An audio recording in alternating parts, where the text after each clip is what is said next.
Uphold and Recognise campaign, that's one that you founded. It is going to formally join the Liberals' Yes group this week. We have been seeing some polling this week that shows the majority of Australians aren't looking like they're going to vote yes in the referendum. Support is falling, even dipping below 50%. How worried are you at this point about the outcome of the referendum? Well, the legislation passes the Senate in this sitting fortnight, and then the campaign will commence formally. So we've got several weeks to go, and the reason I stepped down from the front bench is because I want to go out and argue the case for the voice, as I'll be doing with other Australians from all different sorts of political backgrounds. And I think it's important that we make the case for the voice. I think that is what is required of those of us who think this is a good idea. And for me, this is about completing our constitution.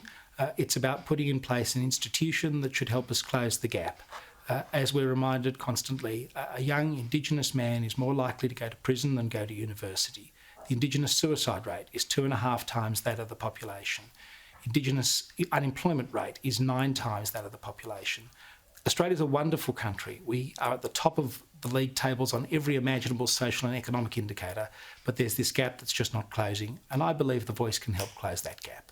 Yeah, and we saw more data out this week that shows that the gap isn't closing despite the billions being poured into trying to improve Indigenous disadvantage. I want to ask you about this though, Julie and Lisa. The Indigenous Affairs Minister for the Albanese government, Burney, she likened Australians voting no to Trump supporters. She claimed that they're dividing Australia by importing American-style politics. What's your view on these quite controversial comments she made this week? Well, I've always said it's really important that those of us who are supporting the yes case listen to and understand the reasonable concerns of Australians who doubt, just as it is important for those who support the no case to understand the aspirations of Aboriginal and Torres Strait Islander people and others to see a better future, and their belief that the voice can help deliver that better future.